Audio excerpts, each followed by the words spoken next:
अगर आप बाइबल की सबसे पहली आयत को पढ़ें तो उसमें लिखा है कि आदि में परमेश्वर ने आकाश और पृथ्वी की सृष्टि की। हिंदी में इसे सही नहीं लिखा गया, पर अगर आप इंग्लिश की बाइबल को पढ़ें तो उसमें लिखा है in the beginning God created the heavens and the earth. इसमें हेवन शब्द को हेवंस लिखा गया है, यानी कि एक से ज्यादा। टोटल 3 स्वर्ग हैं, जिसके बारे में हम 2 कुरिन्थियों अध्याय 12 और उसकी 2 और 3 आयतें हम पढ़ते हैं, जिसमें पौलुस ने कहा, मैं मसीह में एक मनुष्य को जानता हूँ, 14 वर्ष हुए, परमेश्वर जानता है, ऐसा मनुष्य तीसरे स्वर्ग तक उठा लिया गया और ऐसी बातें सुनी जो कहने की नहीं और जिनका मुंह पर लाना मनुष्य को उचित नहीं। इस वचन में प्रेरित पौलुस बता रहा है कि वो एक मनुष्य को जानता था जो तीसरे स्वर्ग में उठा लिया गया था। पौलुस ने कहा कि वो नहीं जानता कि वो शरीर में था या सिर्फ उसकी आत्मा तीसरे स्वर्ग में थी। अगर तीसरा स्वर्ग है तो इसका मतलब है कि पहला और दूसरा स्वर्ग भी है।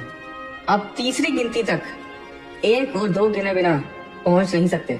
उस तीसरे स्वर्ग में उस मनुष्य ने परमेश्वर को बोलते सुना। तीसरा स्वर्ग सबसे ऊंचा है, जहाँ परमेश्वर रहता है, जहाँ पर परमेश्वर का सिंहासन है। पहला स्वर्ग वो है जो हमें दिखाई देता है, चांद, तारे, सूरज। अब पहले और तीसरे स्वर्ग के बीच में दूसरा स्वर्ग है। भविष्यवक्ता डैनियल की पुस्तक साबित करती है कि धरती और तीसरे स्वर्ग के बीच एक स्वर्ग है जो शैतान के दूतों से भरा है। डैनियल की पुस्तक में जब स्वर्गदूत ने डैनियल को दर्शन दिया तो उसमें हम पढ़ते हैं कि डैनियल 21 दिन तक उपवास रखकर प्रार्थना करता रहा और 21 दिनों के बाद उसके सामने एक स्वर्गदूत आ खड़ा हुआ। दूत ने डैनियल से कहा, हे डैनियल, मत डर, क्योंकि पहले ही दिन को जब तूने समझने बूझने के लिए मन लगाया और अपने परमेश्वर के सामने अपने को दीन किया, उसी दिन तेरे वचन सुने गए और मैं तेरे वचनों के कारण आ गया हूँ। फारस के राज्य का प्रधान 21 दिन तक मेरा सामना किए रहा, परंतु मिकाईल जो मुख्य प्रधानों में से है, वह मेरी सहायता के लिए आया। स्वर्गदूत ने डैनियल को बताया कि जिस दिन उसने प्रार्थना करनी शुरू की थी, उसी दिन वो दूत उसकी प्रार्थना का उत्तर लेकर स्वर्ग से निकल पड़ा था, पर रास्ते में शैतान के दूतों ने उसे रोके रखा और फिर मिकाईल स्वर्गदूत ने आकर उस दूत की सहायता की। जब वो दूत प्रार्थना का उत्तर लेकर आ रहा था तो शैतान के दूतों ने दूसरे स्वर्ग में उसके साथ लड़ाई की और 21 दिन तक वो जंग चलती रही। और दूत ने डैनियल से फिर कहा कि अब मैं फारस के प्रधान से लड़ने को लौटूंगा और जब मैं निकलूंगा तब यूनान का प्रधान आएगा।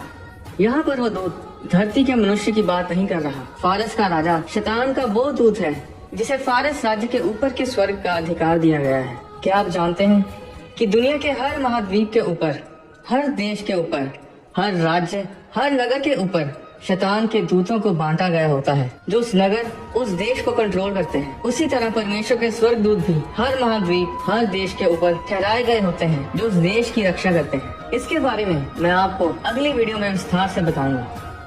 जब एक विश्वासी मरता है तो उसे स्वर्गदूत लेने के लिए आते हैं और जब वो तीसरे स्वर्ग में जा रहा होता है तो दूसरे स्वर्ग से निकल कर जाता है। और आप सोच सकते हैं कि दूसरे स्वर्ग में शैतान के दूत आपको देखते होंगे और एक दूसरे से बोलते होंगे कि पीछे हट जाओ, ये बंदा यीशु मसीह के लहू में लिपटा हुआ है, ये परमेश्वर की संतान है।